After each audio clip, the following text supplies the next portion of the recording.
bidyong ito ay kuha ko noong pumunta kami sa Bukidnon. Kung makikita nyo, ang Bukidnon ay puno ng bukid ang ating makikita dahil ang Bukidnon ay nahango sa pangalang bukid o bundok.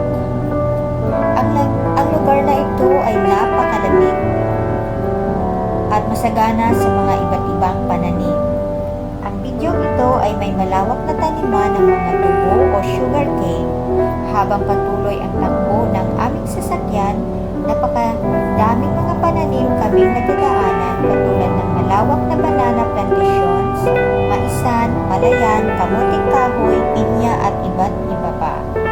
Habang patuloy ang aming biyahe, feeling ko nakakabusog ang aming na mga nadadaanang tanawin dahil puno ito ng mga iba't ibang halaman kasama na ang mga iba't ibang uri ng gulay.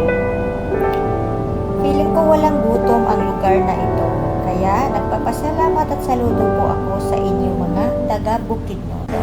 Dahil alam ko po ang inyong mga produkto ay hindi lamang ang inyong lugar ang nakikinabang. Kayo po ay naging supplier ng produkto sa mga taga-syudad at kung saang dako man ang lugar o bansa ma-export ang inyong mga pananim. Sa muli, nagpapasalamat kami sa inyo. Mabuhay taga-Bukidnon! Sana palaging may good blessings mula kay Lord God at may masaganang ani.